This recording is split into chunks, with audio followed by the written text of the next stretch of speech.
Nous sommes mercredi, Boker Tov. Boker Tov. Mercredi 5 février, et Adar. On s'approche de Purim Katan Be'ezrat Hashem. Hier soir, j'aurais dit, n'oubliez pas dans le shiur qu'on a fait hier soir pour les femmes, parce qu'on a une misva d'être sa mère, vous allez avoir plein de problèmes.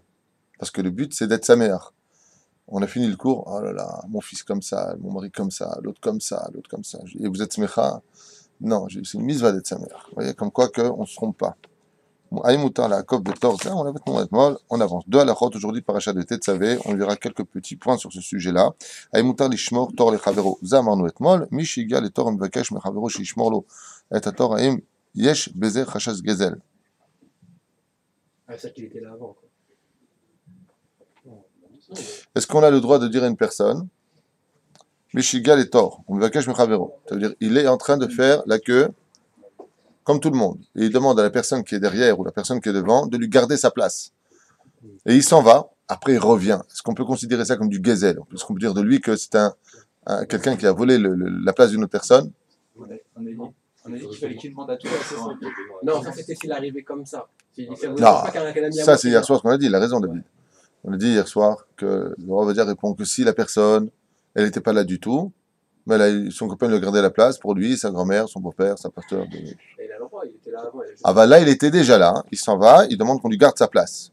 Il revient, est-ce qu'on peut considérer? Souva du Rav Ovadia Yosef, Adam Shamad Bator, la personne qui se trouvait à l'intérieur, Vakesh, Mechavero Shishmor lo, Avour et Tator, Hache Arzor, parce que bon, il y a encore 3-4 personnes devant, il veut aller aux toilettes, il veut faire un truc, peu importe. En Bezer Chachas Gezel Kevan Shekvar Zacha Bator. Il n'y a aucune notion de vol dans ce domaine-là, puisqu'il était déjà là, et c'est juste absenté. Donc il aurait pu laisser son sac. Voilà. Aïe Moutar Liknot dira, Mikones Nechassim. Moutar Liknot dira, Kevan Shabala dira, Etziaïch.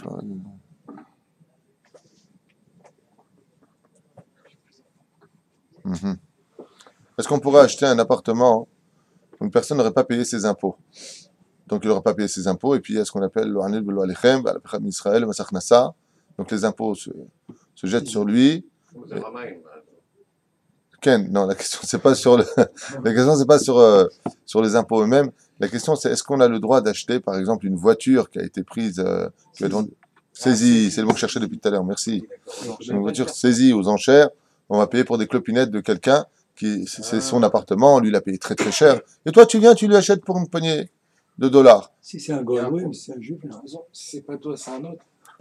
Ah bon, ça c'est trop simple mon frère de dire ça. Si c'est pas toi, c'est un autre. Non, mais le système il est comme Si ça. c'est pas moi qui vends la drogue, c'est un autre. Moutar, Bekitsu.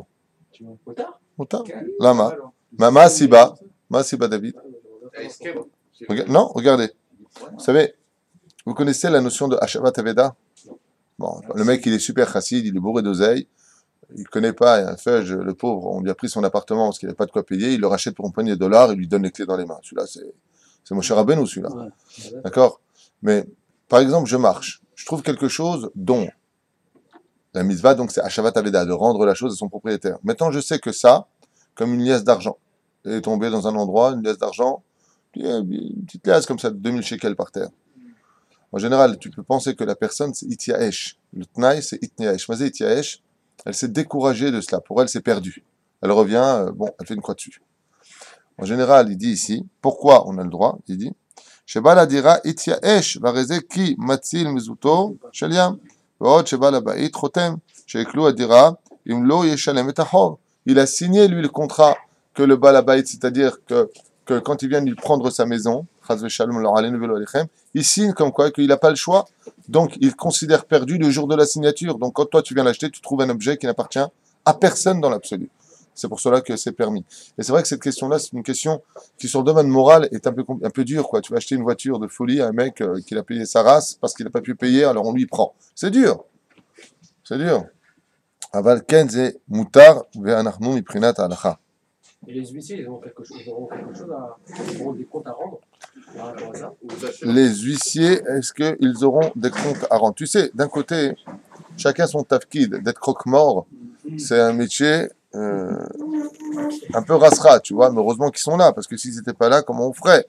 Donc, Est-ce que oui, ils sont utiles? Oui, mais moi je dis toujours que, comme le dit la Gemara, ne soit justement, on va le voir dans la paracha de la semaine de Tetzavé, ne soit jamais porteur d'une mauvaise nouvelle, ne soit jamais celui que l'on va fuir. C'est-à-dire que, malgré tout, on a vu que des gens qui ont fait du mal, par inadvertance, le payent très cher. Il y en a qui ont fait du mal pour la mitzvah de faire du mal. Comme par exemple, Pnina et Chana. Pnina a fait du mal à Chana pour l'inciter à aller prier. D'accord? Elle le paiera par la vie de ses enfants et sa propre fille. Ça veut dire que chaque fois qu'elle était en train de piquer sa concubine, donc la femme aussi de Elkana, elle-même étant mariée à Elkana, en lui disant ouais ben moi je suis enceinte parce que moi je sais prier. Ce qu'elle voulait faire, c'est une tzadékette, elle voulait la pousser à aller prier. Donc c'était tous les Shem Shamaïm. En attendant, Chana versait des larmes, et ces larmes versées ont été récupérées par un ange responsable des larmes dans ce monde. Et chaque fois que Chana est tombée enceinte et qu'elle a mis au monde un enfant, le premier fut Samuel que vous avez connu, mais elle en a eu 7 autres. C'est pas Chana et les 7 fils, hein, c'est autre chose. C'est même pas la même époque. Aval, pour en revenir à ce que nous disions, eh bien, Ina qui avait 10 enfants, on perdait 2 à chaque fois. Donc comment c'est possible? Comment on peut arriver à une telle punition? Et les sages nous disent, parce que même quand tu fais une mitzvah, ça ne doit pas être fait sur le dos d'une avéra. On doit faire très, très attention dans ce monde. Et j'insiste énormément sur cette phrase qui va paraître complètement, mais complètement casimir. Ça veut dire, aussi venu le temps des rires et des chants. Tu vois, une phrase facile à 2 francs 6 sous, mais qui vaut vraiment, vraiment le coup de se poser la question si vraiment on est au niveau de cela. C'est de, écoutez bien la phrase, jamais faire de mal à quelqu'un dans ce monde. Jamais, jamais, jamais. T'es l'air, t'es raide. Machéyé pour une histoire de parking, de voiture, ça ne veut pas dire qu'on ne va pas se disputer s'il y a besoin de mettre les choses à leur place. Faites très attention de ne jamais, jamais, ni vexer, ni déranger, ni chasve shalom. Pourquoi? Parce que sachez que cela, ça se paye très cher. Il y a un homme que je vous avais amené ici, le Rav Moshe Constantine, sur le cours, la vie après la vie. Donc, est-ce qu'il y a une vie après la mort? Il est mort, donc clinique. On dit clinique parce qu'il est revenu à la vie. Hein. Il était mort, il n'avait plus de cœur, il n'avait plus rien.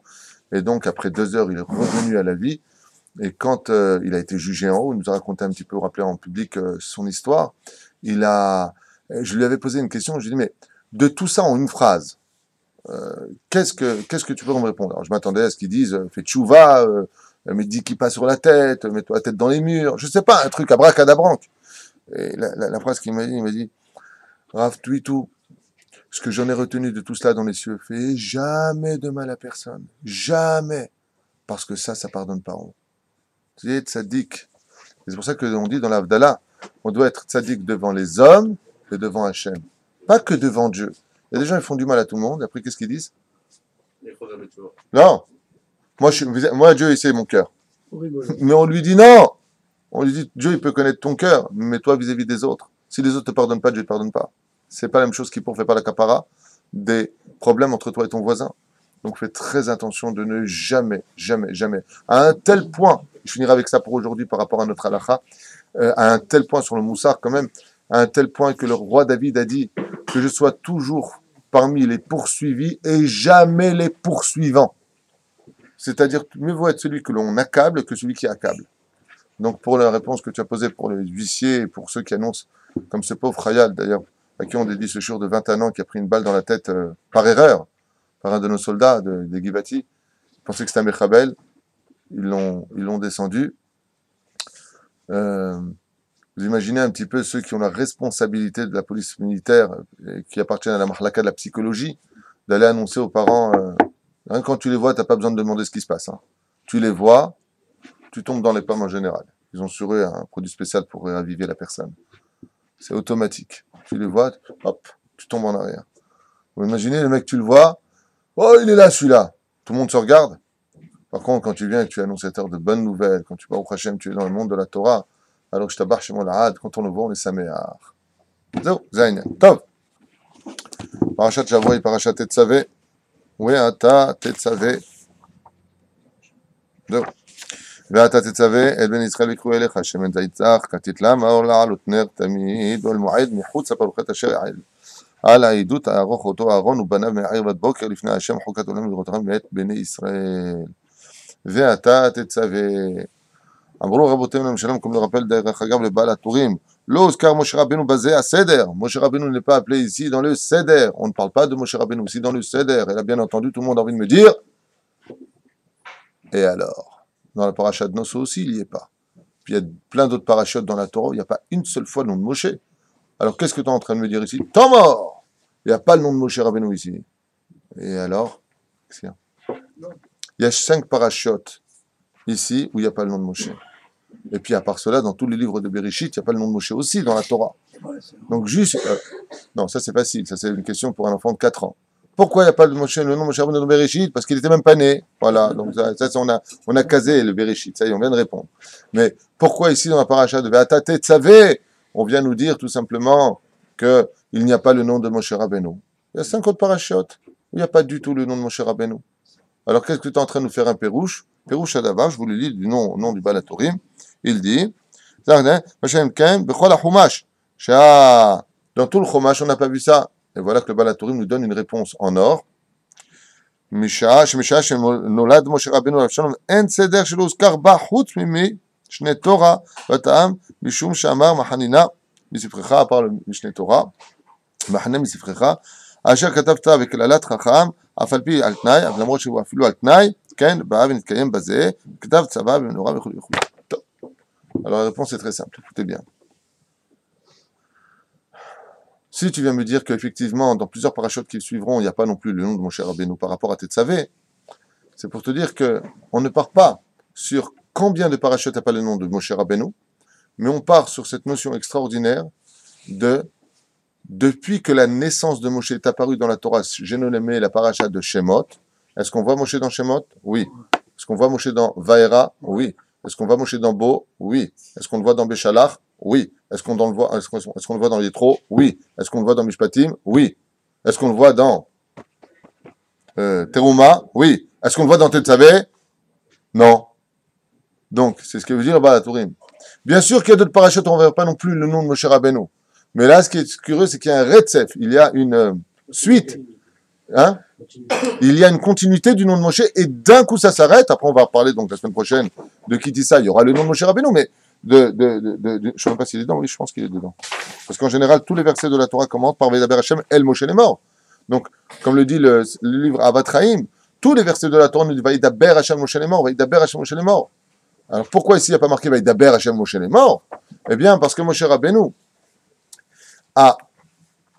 ou plutôt viendra enseigner une notion qui malheureusement chez nous n'a pas du tout les valeurs qui devraient lui être requises, c'est la notion de la valeur de la parole. Hier soir, pour le shiur sur les femmes, j'ai expliqué des choses pour le shiur lui-même qui sont en rapport avec ce que nous disons aujourd'hui. J'ai expliqué que dans le monde dans lequel nous vivons, nous ne sommes pas seuls. Nous sommes entourés à droite, à gauche, devant, derrière, en haut et en bas. En haut, il y a les anges. En bas, il y a les démons. Sur la droite et la gauche, il y a toutes sortes d'esprits qui rôdent. Des âmes de défunts. Il y a plein de choses. On n'est pas seul. Seulement, ce qui fait... donc, je reviendrai un peu sur le cours d'hier soir, juste sur cette parenthèse. Ce qui fait la différence entre nous et eux, c'est un espèce de vêtement spirituel qu'on appelle le Or Amakif, c'est-à-dire cette lumière qui est Makif, qui veut dire qui nous entoure, d'accord? C'est pour cela que de façon symbolique, tous les matins, nous portons le talit. Rappelez-vous du premier cours qu'on a fait sur le Ben Ishraï, Shana Rishona, d'accord? Sur la Barachat Bereshit, là-bas, on parle du Or Amakif. Et cette lumière, c'est pour ça d'ailleurs que quand on porte des vêtements, on ne met jamais 2 vêtements ensemble. Et on n'enlève jamais 2 vêtements ensemble plus exactement. Et pourquoi? Parce que tu étouffes le Or Amakif, car il y a une espèce de tampon entre ce qui est autour de toi et ce qui est sur toi. D'ailleurs, on peut le voir aujourd'hui aux ultraviolets. Quand tu vois une personne aux ultraviolets, tu vois qu'il y a une silhouette autour de sa propre silhouette. Pourquoi? Parce que nous portons un vêtement. Et ce vêtement permet d'éloigner, si vous voulez, toutes ces mauvaises choses. Alors, Ma'inav Kamina, vous allez comprendre. Dans toutes les parachutes de la Torah, en général, ça commence toujours par Vayedaber, traduisez. Et il parla. Tout ce qui se concrétise dans la Torah, ça vient de la parole. Quand tu parles de Divrei Kodesh, les anges en haut se nourrissent, disent les Mekoubalim, de ta Torah. Dès que tu parles de Torah, tu envenimes la situation des anges blancs. C'est une image que je donne, on n'est pas dans un jeu d'échecs, mais vous comprenez de quoi je parle. en image. Donc tu vas envenimer cette lumière dans les cieux, et plus il y aura de lumière, oraïta, et plus on aura du beau temps dans la vie du peuple juif. Car la vie du peuple juif, bien entendu, quand la Torah est étudiée avec amour, et elle est étudiée sérieusement, non pas entre café sur café sur café, je parle au téléphone toute la journée, comme on a dit, vers fouille et des M. On peut étudier la Torah, mais des fois l'étudier la Torah, c'est peut être une catastrophe si tu ne donnes pas le respect à cette Torah qui lui dit, c'est comme tu parles avec quelqu'un, tu parles avec lui, mais toi en même temps tu réponds au téléphone quand lui il te parle. Comment il sent le mec? Bon, ben, je reviendrai plus tard. L'ange de la Torah qui s'appelle Yafé, il te dit, attends, si ça te dérange, je peux partir.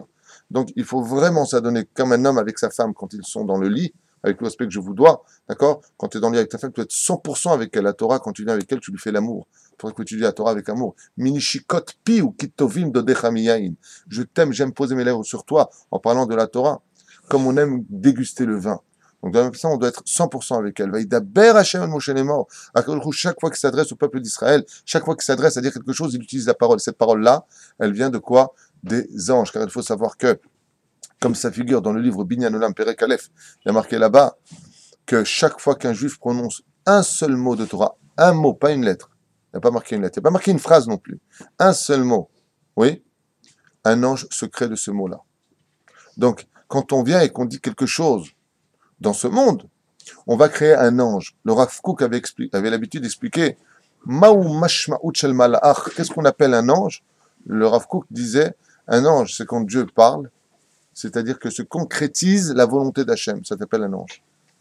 Quand Akadosh veut qu'il Hachem chez les morts, il va créer l'ange de la parole. Ce qui fait qu'une parole, c'est quoi? Vous avez tout compris? C'est un ange.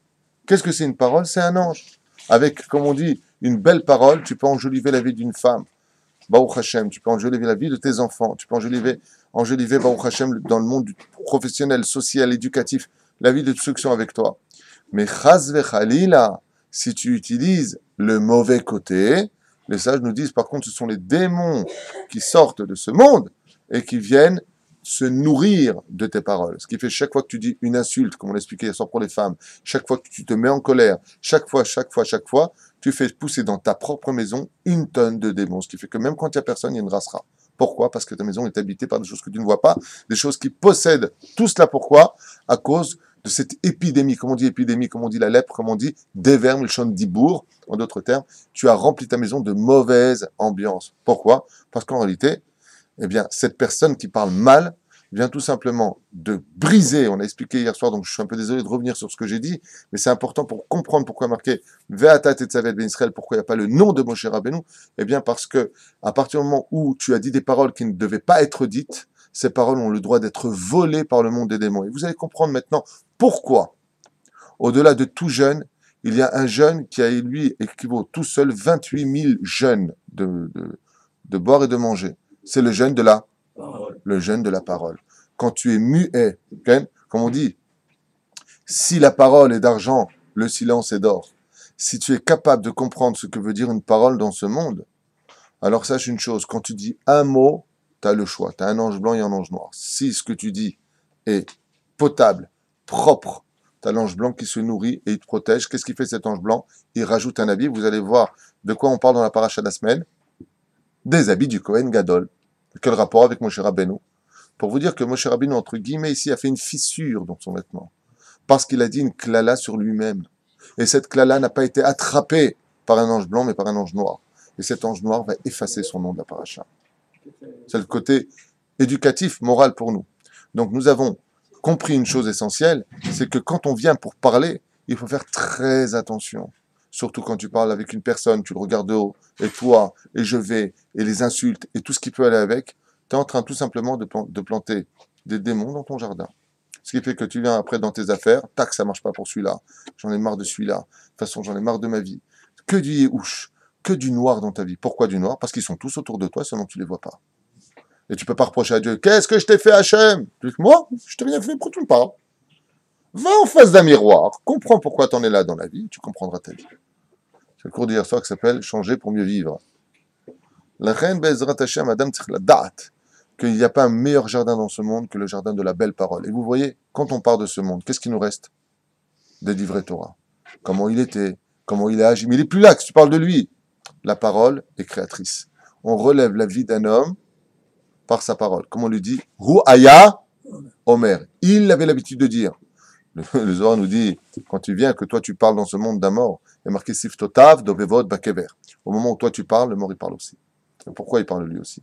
Parce que la parole continue après la mort. La parole ne cesse jamais. Vaïdaber Hashem el Moshe les morts. Daber el Béné Israël. Parle aux enfants d'Israël. Mais c'est stupide. Vaïdaber Moshe les morts. Ouais. Et ça, et ça, et ça. Et on comprend bien, au bout de la 100e fois dans la Torah, que Moshe va le dire aux enfants d'Israël, aux Ékénim, qui vont le dire à Yoshua, aux Ékénim, qui vont l'enseigner au peuple d'Israël, qui a besoin de dire, Vaïdaber Moshe les morts. Daber el Ben Israël Marta. Aleem. Combien de fois? Vaïdaber 1. Moshe les morts. Daber 2. Vea Marta 3. Combien tu as besoin de me dire parler? Et dans toute la Torah, c'est comme ça. Tu ouvres le Tanakh, c'est exactement la même chose. Combien tu vas me mettre cela? Pour te faire comprendre qu'à chaque station de ta vie, la parole, c'est pas, regarde, j'ai parlé pendant 1 heure, c'est Besséder. La parole, c'est un continu. Ça doit être continuellement propre. Pas j'ai été Besséder au début, après je suis devenu pas Besséder. Non. Daber, Martha, Blissov. Mon cher Rabbeinu a commis une erreur. Laquelle? Cette erreur lui vaut Baruch Hashem toutes nos éloges, parce que bien entendu, il y a toujours un côté positif dans la Torah, il y a toujours le soleil et la lune, il y a toujours l'obscurité et la lumière dans la Torah, c'est que Moshe Rabbeinu a dit « Mahanina misifrecha » efface-moi de ton livre. Et pourquoi est-ce qu'il se permettrait de dire à Hachem « efface-moi de ton livre » si les enfants d'Israël, à cause de la faute du Vaudor paracha de Kitissa, que l'on verra la semaine prochaine de l'Inéder, viendraient nous enseigner quoi? Moshe dit « mais moi, tu peux me prendre à la place des enfants d'Israël. » Pourquoi? Parce que Dieu lui proposera d'effacer le peuple d'Israël et de prendre de lui sa descendance. Mais Moshe Rabbeinu, il dit, attends. Moi, mon âme à moi, elle est à elle toute seule. D'accord? Elle est à elle toute seule. Shavé Keneged Shishim Ribo Shel Israël. 600 000 âmes. Si tu veux prendre les 600 000 âmes de 20 ans à 60 ans du peuple d'Israël, prends-moi en tant que tzaddik et je ferai la kapara pour eux. Donc Moshe est prêt à mourir. Et donc il dit à Hachem, Mahanina misifrecha. Efface-moi, moi, de ton livre, ouais, pour que je puisse, Bissiata d'Ishmaïa, laisser les enfants d'Israël vivre. Ça me rappelle un des plus grands tzaddik, peut-être un des moins étudiés au niveau de sa biographie, en tout cas, je ne sais pas, mais qui mérite tous notre attention. D'origine marocaine, c'était Rabbi David ou Moshe, Zatzal. Rabbi Moshe Ederi, Alav Shalom, parlait constamment de lui. Rabbi David ou Moshe, Alav Shalom, et pourquoi il était si exceptionnel que cela? C'est que quand il a vu que le décret s'abattait sur les Juifs du Maroc à l'époque, il est rentré dans une grotte en hauteur et il s'est enterré vivant. Il a dit, Ribono Shel Olam, au lieu de prendre les Juifs, de mettre un mauvais décret sur eux, prends-moi moi à leur place. Le Kachala la Shamaim. Kachala la Shamaim. Il s'est enterré vivant, mais alors le Bet Olam. Rabbi David ou Moshe Alav Shalom. Il est enterré où? Mon frère est allé, je ne sais pas. C'est au Maroc alors. Ah oui, non, il est enterré au Maroc. Mais il faut savoir, à propos de Rabbi David Moshe Zatzal, il faut savoir qu'il est venu en rêve à quelqu'un qui vit à Tibériade, et là-bas ils ont fait une maison avec son mausolée à lui, un peu comme le Ben Ishraï. Son corps est en Babylonie, chez le Ben Ishraï, mais son âme est au Razetim, c'est ce qu'il a dit. Et Rabbi David Moshe, il a sa sépulture aussi à Tibériade. Ce qui paraît, beaucoup de miracles ont lieu chez les gens qui sont partis prier chez eux. Je ne sais pas ce que ça vaut, je ne sais pas. Mais à ce qui paraît, il a une sépulture, enfin, à ce qui paraît, j'y suis allé 2 fois, donc je sais de quoi je parle. Il a sa sépulture là-bas, et il y a beaucoup de monde qui vont sur sa tombe. Même si on sait que son corps est là-bas, on sait que son âme est ici. Parce qu'il est venu dans les rêves en disant, je me suis amené moi-même en Eretz Israël. Donc, je ne sais pas ce que ça vaut tout cela, mais ce qui est certain, c'est que Baruch Hashem, c'est visité par beaucoup de gens. Quoi qu'il advienne, Moshe Rabbeinu, il dit à Dieu, Mahanina misifrecha, c'est-à-dire quoi? Si tu comptes effacer les enfants d'Israël, alors efface-moi aussi mon nom. Ça veut dire quoi?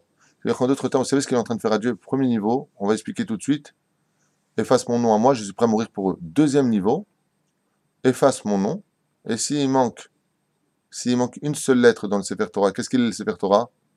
Pasoul. Donc, en d'autres termes, il est en train de dire, si tu effaces le peuple d'Israël, tu effaces aussi ta Torah, Hachem. Pour finir, il est en train de lui dire, Mahanina misifrecha, traduisez-moi le mot en français, la phrase, Mahanina misifrecha. Mahani, efface, moi, S'il te plaît. na, de grâce, misifrecha, de ton livre. On est bien d'accord? Donc, qu'est-ce qu'il demande d'effacer? Son nom. Non, Oui, Torah. non, Je peux le dire. non, je traduis.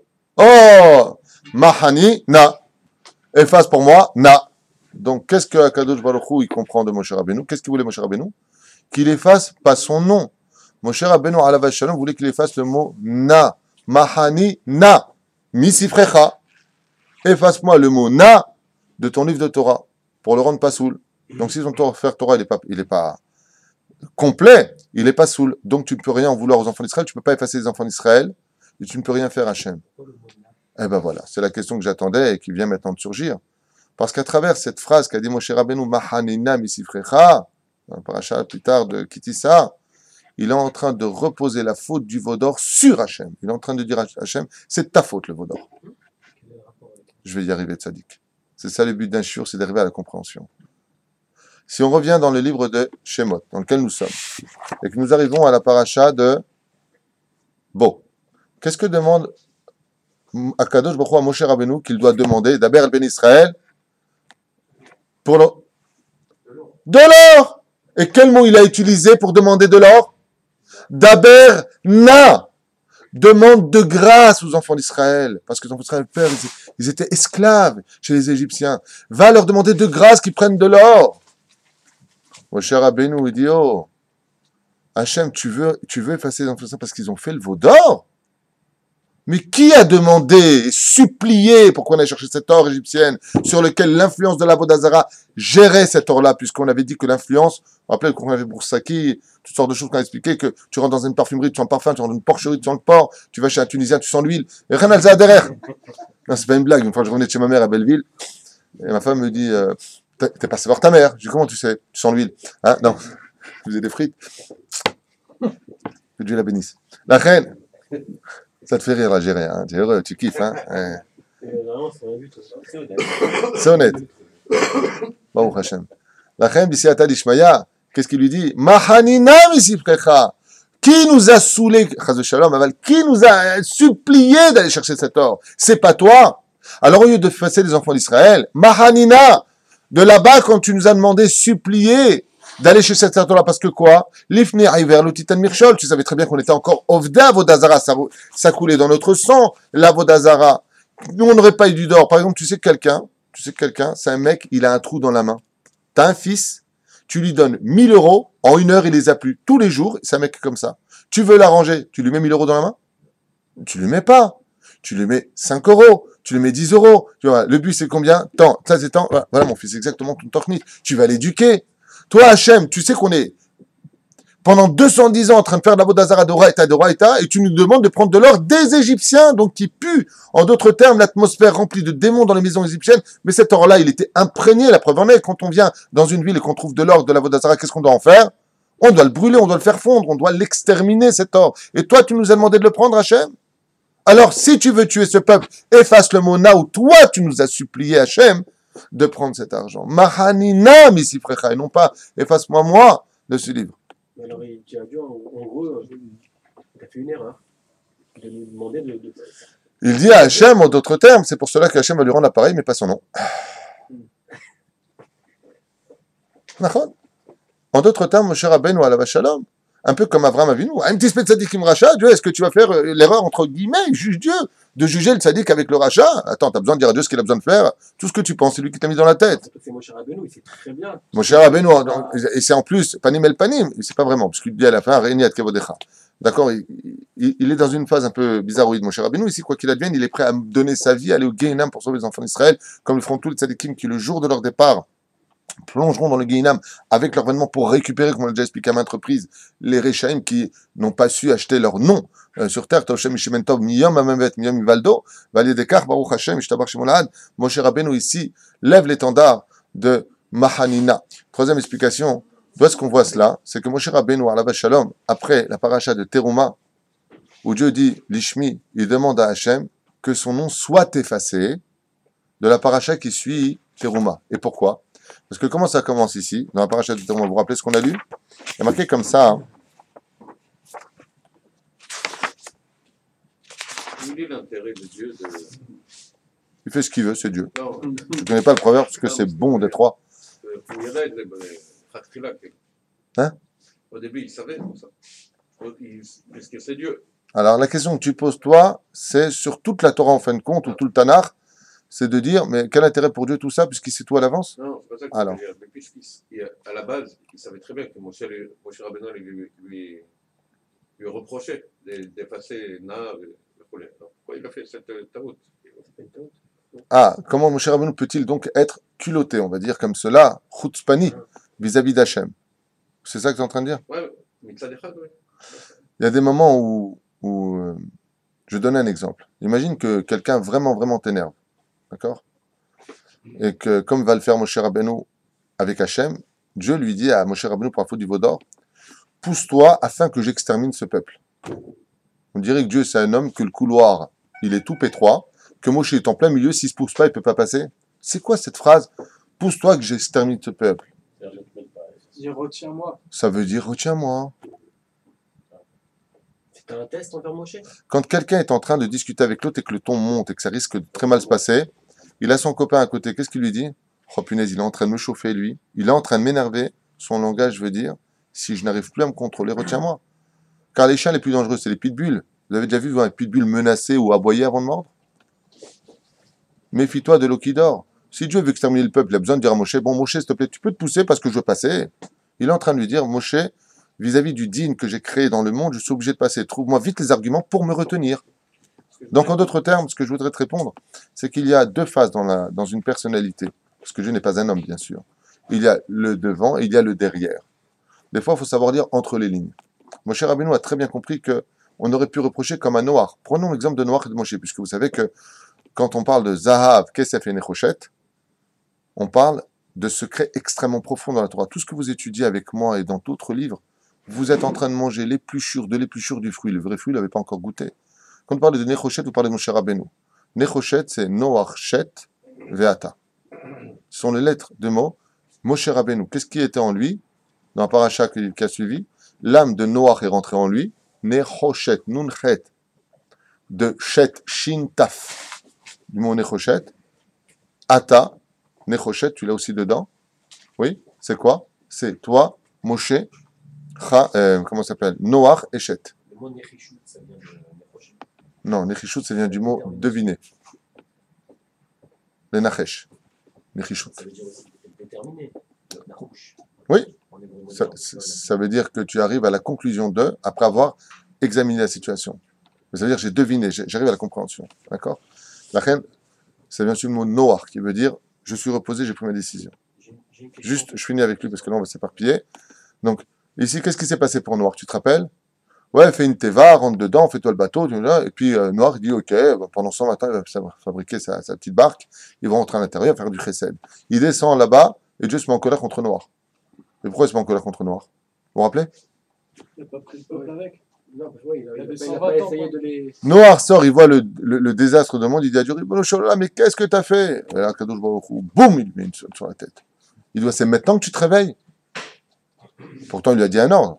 Fais parce que je vais détruire le monde. Et qu'est-ce qu'il attendait en lui disant ça? Qui trouve des fraudes pour le. Qu'il ne monte pas dans l'arche. Qu'il refuse de fabriquer l'arche. Qu'il fasse tout, comme Moshe Rabbeinu, qui va casser l'étape de la loi pour briser la chaîne de la Ketouba pour pas qu'il y ait trahison. Car une femme qui trompe son mari, s'il y a deux témoins, comme le dit la halakha, ainsi de suite, on est obligé de lui donner le guet. On ne peut plus rester avec. C'est impossible. Chaque jour, reste avec, fait une avera d'oraïta. Assourlo. La reine, chazve shalom. Qu'est-ce que fait Moshe Rabbeinu? C'est un rabbin intelligent. Dieu lui donne de table de la loi. Il casse la table de la loi. Qu'est-ce qu'il lui dit Hachem? Andouille ou alors il charcoar? Charcoar, kol kavod, extraordinaire. Moshe, tu es trop fort, tu as tout compris. D'accord? C'est comme un fils qui est bleed. Bleed. T'as envie de le finir à l'âge tellement il est bleed. Ok? Alors comment il s'appelle? Kikou Bleed, c'est son nom. Il est né comme ça. D'accord? Et t'as le grand frère, il est super. Papa, je vais aller à la patinoire. Bien sûr, cachère. D'accord? La glace badat. La reine, bisiata d'Ishmaya. Maintenant, tu dis non, toi tu mérites pas, tu parles mal, hein? Ouais. En plus, ça, je ne sais même pas s'il y a de la place dans la voiture. Qu'est-ce que tu viens annoncer au fils? Si tu as une place dans la voiture, prends-le quand même. Et le grand, qu'est-ce qu'il dit? Il comprend rien. Papa, il a dit que tu viens pas. Qu'est-ce qu'aurait voulu le père? Que le fils vienne et dise, papa, je t'en prie, regarde, le pauvre, il est petit, laisse-le grandir. Je t'en prie, regarde, pour ça j'ai une place dans la voiture. Si le père, il veut pas, il n'y a pas de discussion. Je te dis non, c'est tout. Quand on a vécu avec des gens qui, quand ils te disaient, mon père, par exemple, à la Vachon, quand il disait non, ça veut pas dire devine derrière quelque chose, hein, c'est devant et derrière. Non, c'est non. C'est fermé. C'est hermétique. Tu comprends? Ah bah, quand tu viens et que tu négocies, machma, que la personne attend d'autres situations. Et Moshe Rabbeinu, on voit que dans cette discussion, il négocie avec Hachem. S'il n'y a pas lieu de négocier, il n'y a rien. Un homme qui travaille dans le Tivour, quand il sait qu'il ne peut pas descendre à moins de 1,8 million l'appartement, il sait qu'il ne peut pas parce que le propriétaire lui a déjà dit, écoute, si tu me rejoins encore une seule fois, je t'enlève le truc. Et que le mec lui dit, écoutez, pour 1,7 million, vous savez qu'on peut s'arranger. Il sait que c'est pas possible. Qu'est-ce qu'il lui dit? Qu'est-ce qu'il lui dit? À l'acheteur? Ouais. Non, je lui dis que je continue à essayer, même si Non, mais tu sais que tu perds ton temps. moi, je lui dis voilà, voilà le dernier prix. Et il continue à te parler. Ouais, parce que t'es psychiatre, toi, mais de façon générale, le mec, il perd pas son temps. Réfléchissez de votre côté, je vous en prie, au revoir, j'ai un autre client qui m'attend. On est bien d'accord? Ah, d'accord, donc tu as joué psychiatre pour la caméra ou quoi? Non. Non, quand tu sais qu'il n'y a pas autre chose, il n'y a pas autre chose. Tu comprends ce que je veux te dire? Quand tu sais qu'il n'y a pas d'autre possibilité, Nigmara, c'est pour. Si tu restes, c'est que tu es en train de dire à l'autre, essaie de me convaincre. Inconsciemment, si tu veux. Mais si tu restes, c'est que tu es encore prêt à la négociation. Excusez-moi, mais c'est comme ça chez tout le monde, dans tous les métiers. On est bien d'accord. Donc, Noach ici, il a commis cette erreur. Moshe Rabbeinu Alav Shalom, c'est justement, on avait étudié le Soda Hashmal, vous vous rappelez, la comparaison entre Moshe et Noach. Tout ce qu'a fait Noach, tout ce qui n'a pas réussi Noach, Moshe a réussi à le faire. On a fait cette comparaison incroyable. Sauver des eaux, tout est pareil. Parce qu'en réalité, Noach s'est réincarné en Moshe. Et Moshe, c'est la réussite de Noach dans ses échecs à lui. La Chem Bezrat Hashem. Il y a marqué ici, Vata Tetzavé, on continue avec ça. Oui, ta question. Depuis quand Hachem demande de grâce au peuple? Quand il leur donne quelque chose, il leur donne. Lama na. Quand on demande à une personne au-delà de ce qu'il peut faire, tu sais comment elles sont les mamans, je ne sais pas comment ça se passe chez les autres, mais en tout cas chez nous, quand des fois, par exemple, deux frères se disputent chez les Tunisiens, je te parle de ce que je connais, d'accord? Nous, on est en général très calme. Mais maman, je t'ai dit que... Nous, on est très calme, très très calme. Les Tunisiens, en général, tout de suite, on saute dans tous les sens. Mais enfin, je comprends pas, avec des signes et des... Bon. Maman, je lui ai dit, il m'a fait, on n'arrête pas. Qu'est-ce qu'elle dit, la mère? S'il vous plaît. Fais-le pour moi, je vous le dis, fais-le pour moi. On s'en fiche, c'est ton frère. Je veux pas savoir, fais-le pour moi. Quand Dieu nous demande des choses qui vont au-delà de nos forces, d'avoir été frappés, de baisser la tête, de trembler face à ces Égyptiens qui nous ont maltraités, tu vas le voir et tu dis, tu peux me donner ton or, s'il te plaît? C'est pas possible. Donc, je ne te demande pas parce que tu as envie ou pas envie. Je te demande de le faire pour moi. C'est-à-dire qu'il savait que c'était un contre nature? C'est contre nature, absolument. Ça aurait été contre nature des enfants d'Israël de demander une telle chose. Et c'est pour cela qu'il leur a demandé de prendre cet or-là. Et pourquoi? Parce qu'en demandant de prendre de l'or, ça force les Hébreux à vouloir sortir du pays d'Égypte. Pourquoi? Parce que tu as pris, en d'autres termes, l'or de tes ennemis, que Dieu a frappé, et tu es encore en Égypte. Qu'est-ce que tu attends impatiemment? Quand est-ce qu'on se casse? Vite. Parce que les Hébreux ne voulaient pas sortir d'Égypte. La preuve est que 80% ne sont pas sortis d'Égypte. Ils ne voulaient pas quitter cette galoute, et comme vous avez pu le constater, l'histoire se répète. Voilà. Ouais, vous comprenez bien, hein? Ve'ata tetzavé. Ve'ata tetzavé. Bien, ici, un ta'am important. Ve'ata tetzavé. Vous savez, quand on a un nom, et c'est très important pour nous de retenir ce qu'on va dire maintenant. Ici, il n'y a pas le nom de Moshe Rabbeinu. Parce que dans l'hébreu, vous savez qu'il n'y a pas de tutoiement et de vouvoiement en général. Même si exactement, dans certaines circonstances, le vouvoiement existe. Quand on va voir un grand rave, d'accord, comme le rave Kanievski, ou qu'on allait voir le rave Mordchalia, ou le rave Ovadia Yosef, on ne dit pas Ata. C'est curieux. Alors que Dieu lui on dit Baruch Ata Hashem. On aurait dû dire Baruch Atem Hashem. Mais si on avait dit une telle chose, eh bien, ça aurait, Chazve Shalom, mené à confusion.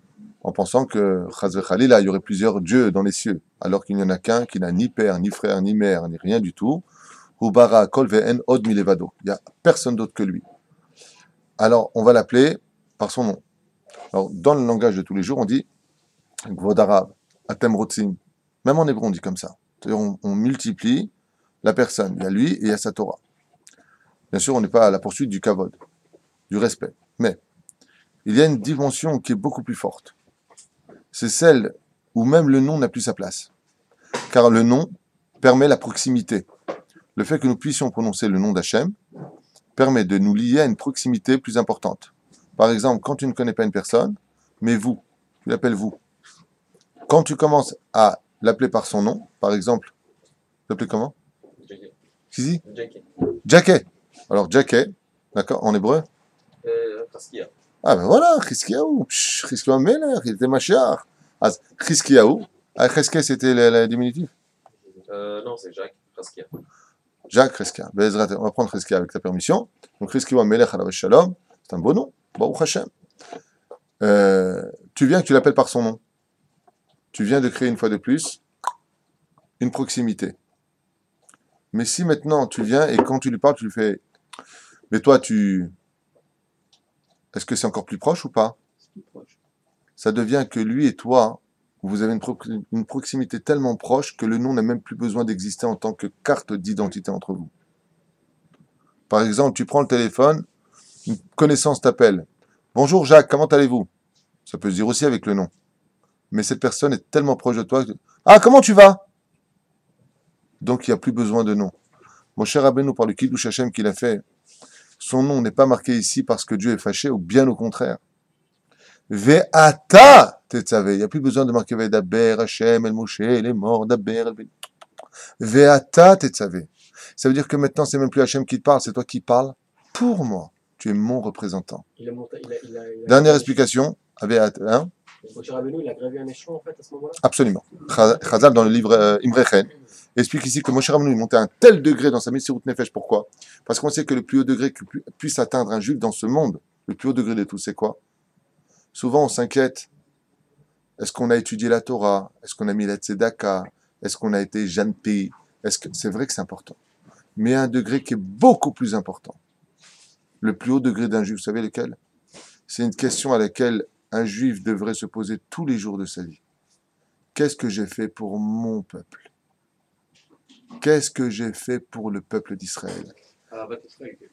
Qu'est-ce que j'ai fait concrètement? Avat Israël, c'est bien, ça peut être philosophique au niveau du cœur, mais au niveau de l'action, on se critique encore tous les uns les autres. Ne l'oublie pas.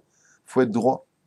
Ah, celui-là, il est comme ça, celui-là, c'est un enfoiré, celui-là, il ne sait pas de quoi il parle. On se parle du Lachon Hara du matin au soir. Sans faire de kitrougue. Il faut être juste. Pour réparer une voiture, il faut savoir le problème. Si on l'ignore, on va rouler avec de la fumée. La reine, Bezrat Hashem, n'oublions pas qu'il y a quelque chose qui est d'une dimension beaucoup plus grande, à un tel point que Dieu a associé son nom à un homme qui ne méritait absolument pas notre regard sur lui. C'était Herzl, la ville de Herzliya. Comment Dieu peut laisser une telle chose sur terre? Comment une ville peut exister au nom d'un homme qui était anti-Torah, qui a voulu convertir un peuple au christianisme, qui n'a même pas converti ses fils, qui sont d'ailleurs partis suicider? Ernst s'est pendu. Comment? Ben parce qu'il a fait quelque chose pour le peuple d'Israël, pas pour Hachem. Hein. Chercher un foyer juif, que ce soit en Chine ou à Tombouctou, hein, le mec. Il n'y avait pas de problème. En Ouganda, je vous rappelle, hein, c'est marqué dans son livre, hein, c'est pas lui qui l'a écrit. D'accord? Mais comment est-ce qu'Akadosh Baruch Hu, il permet un homme qui a lutté contre la Torah puisse avoir un tel nom? Parce qu'il a fait quelque chose inconsciemment pour le peuple d'Israël. Alors imaginez si vous faites quelque chose de conscient pour le peuple d'Israël. Je fais un hommage au Rav Ovadia Yosef aujourd'hui. T'allais le dire. Ça vient tout de suite à l'esprit. Un homme qui a sauvé le peuple d'Israël. Chaque fois qu'on me demande le Lechal, oh là là, il est bien ce Rav Ovadia, il nous a sauvé la vie, Rav Ovadia Yosef, c'était le Mashiach des Mashiach de toutes les générations. Impressionnant ce qu'il a été capable de faire pour nous. Pourquoi il atteint le niveau de Moshe Rabbeinu, on peut dire? Ça, moi je sais une chose. Donc non, on parle par rapport encore une fois à la Messirut Nefesh. Anilo Yodéa. Moshe c'est Moshe. Et Rav Ovadia c'est Rav Ovadia. Anilo Yodéa. Je sais pas. Est-ce qu'il y a plus Kracham que Moshe? Non, c'était pas dans cette c'était juste par rapport à la Messirut Nefesh qu'il a fait, par rapport au peuple. Je n'en sais rien. Ça, il n'y a que Dieu pour juger. D'ailleurs, c'est son tafkid à lui. Chacun son tafkid. Moi, c'est d'être un bon juif. Dieu, c'est d'être le roi. Moi, je ne sais pas. Ah. Oui. Il y a un paradoxe que je ne comprends pas. D'un côté, vous avez expliqué que le nom de Moshe Rabbeinu a été effacé de la paracha comme une sorte de punition. Oui. Et d'un autre côté, vous nous expliquez qu'en disant Ve'ata Tetzavé, il s'est créé, en fait, Moshe est devenu officiellement le prolongement d'Aman Hashem, et au lieu d'ordonner Ve'edaber Hashem, c'est Moshe lui-même qui ordonne au peuple d'Israël. Donc il s'est créé une relation encore plus intime. Alors d'un côté, il a été puni, d'un autre côté, il s'est créé. Donc ta question, c'est comment d'un côté c'est vu comme une punition, de l'autre côté c'est vu comme un salaire. C'est ça que tu es en train de dire. Très bien. Tu es Ma'amin B'Hashem, tu crois en Hashem, tu adhères à Dieu. Est-ce que tu es conscient que tout mal est un bien? Oui. Donc tout mal est un bien. Mais dans le mot tout mal est un bien, il y a le mot mal. Mais il y a le mot bien. Dans tout mal, il y a du bien. C'est-à-dire que quand on veut, tu verras dans l'éducation, des fois, peut-être tu vas avoir un manque de respect de ta fille qui va associer cela, mais tu lui as acheté une voiture. Voilà, c'est 20 ans, 22 ans. peu importe. Moi, de toute façon, moi, à ta place, tu viens, je ne supporte pas, tu viens, tu la jettes dehors. Tu te vois comme ça, une voiture avec un ruban autour. Papa, c'est quoi? Elle se jette dans tes bras. À Kadosh Baruch Hu, tout ce qu'il fait, il n'y a jamais rien de mal. Jamais. Quand je vous dis jamais, c'est absolument jamais, jamais, jamais, jamais, jamais, jamais. La peur, je vous ai déjà dit, il y a longtemps de ça dans les shiurim, quand un homme souffre, et peu importe où il est, qu'il soit de son vivant ou de sa mort, qu'il soit dans le plus profond des Gehinam ou dans la pire des situations sur terre, ce qu'il souffre lui, Dieu se l'inflige. Donc, il n'y a pas une façon plus déroutante dans ce monde que de mettre Dieu dans la souffrance, que de mal se comporter. Le Zohar nous dit, quand un juif faute, Dieu pleure. Il dit pourquoi? Il dit pourquoi tu t'es mis dans cette situation? Est-ce qu'un père, il n'aime pas ses enfants? Kemerachem aval banim. Il n'y a pas quelqu'un qui nous aime plus que lui, il a créé l'amour, il a créé le sentiment. Il n'y a pas plus qu'Hachem. Akadosh Baruch Hu ne fait jamais de mal, parce que dans tous les mâles qui existent, il n'y a que du bien. Il n'y a que du bien qui en ressort. Est-ce qu'on peut dire qu'il n'y a pas plus humain qu'Hachem? Il n'y a pas plus Humain. Humain? Non, Dieu est tout sauf un humain. Oui, mais vous me dites qu'il a inventé le régesh, il a un truc. Et donc, il est au-dessus de l'humain. L'humain n'a pas inventé le régache. Mais c'est un autre sujet, je voudrais revenir sur la paracha. Au niveau des... Dieu nous parle un langage d'enfant. Le Rambam explique que Dieu s'adresse à nous dans un langage d'enfant. Dieu est un homme de guerre, Dieu est un homme de feu, Dieu a pris sa main, Dieu voit avec ses yeux. Aïn be'aïn, Yeru b'shuv Hashem Tzion. Si tu mets ton œil dans l'œil de Dieu, la Torah te parle un langage d'enfant. Dieu n'a ni rien parce qu'il ne peut pas être la créature qu'il a créée lui-même. Un artisan est toujours plus fort que sa création. Sinon, ça veut rien dire. La reine, Dieu est au-dessus de tout cela. Mais je voudrais finir avec une dernière parenthèse, si vous laissez. On n'a fait qu'un seul verset aujourd'hui, on verra peut-être l'Inéder demain, pour revenir. Même pas un verset, on a fait un mot sur le mot Machanina misifrecha du Balatourim, quand il le rapporte ici. Il dit Mazé Machanina misifrecha, c'est que, je vous ai dit tout à l'heure, que Moshe, lui, a voulu faire honneur à la Torah. C'est-à-dire qu'il n'a pas voulu que son nom soit à l'intérieur. Et d'où est-ce qu'on apprend ça? De la Haggadah de Pessah.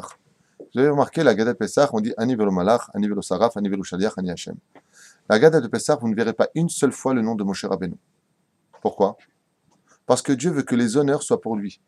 Maintenant que Dieu nous a fait sortir, nous, les enfants d'Israël, du pays d'Égypte, qu'il nous a donné à nous, les enfants d'Israël, la Torah, qu'il va nous donner à nous les lois entre l'homme et son prochain, qu'il va nous donner à nous le srout de pouvoir lui donner de ce qu'il nous a donné à lui, est venu maintenant le moment où Akadosh Baruch Hu, face à Moshe Rabbeinu, plutôt Moshe Rabbeinu face à Hachem, il lui dit, Ribono shel olam, Machanina misifrecha, efface-moi de la paracha qui suit.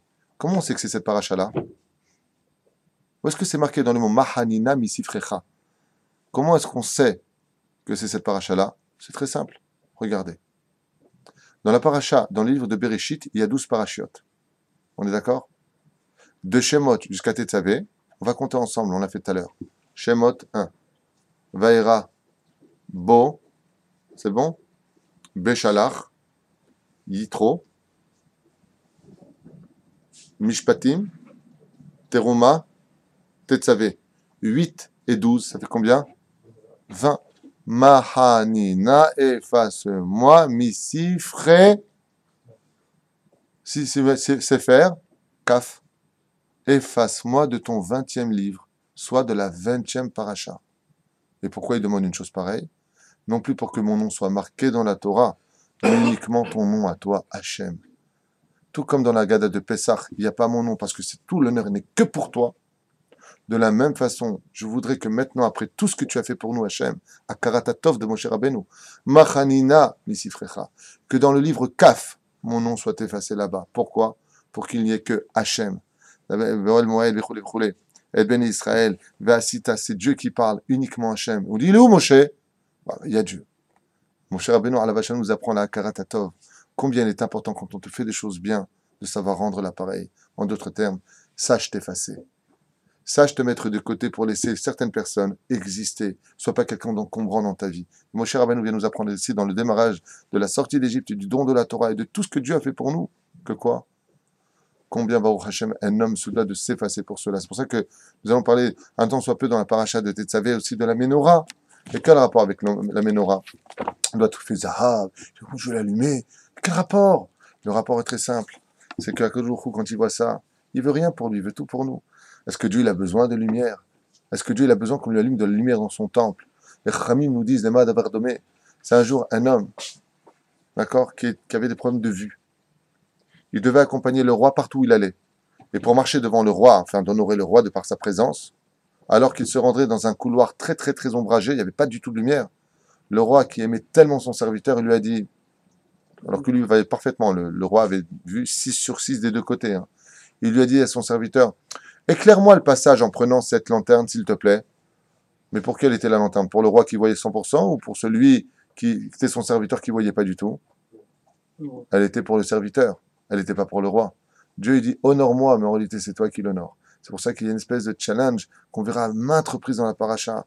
Quand il dit, Nakom et Nikmat ben Israël, Miamidianim, venge les enfants d'Israël pour les Midianim. Dieu il dit à Moshe Rabbeinu, venge les enfants d'Israël Midianim. Et qu'est-ce qu'il dit Moshe Rabbeinu? Vengeons l'honneur d'Hachem.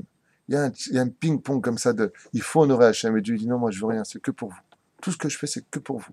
C'est comme un médecin qui va soigner une situation, on tousse, on prend une piqûre, on est mal. Mais c'est que pour le peuple d'Israël. Ve'ata tetzavé. On fait honneur à Kadosh Baruch Hu dans cette paracha tout particulièrement. C'est pour ça que Moshe se met de côté, un peu comme à l'image de la paracha de la Haggadah de Pessah. Comme Koltouv, Bezrat Hashem, Eskeit Kulanu, Bezrat Hashem de s'effacer pour laisser un peu de place à Hashem dans notre cœur et surtout dans notre vie de tous les jours. Koltouv.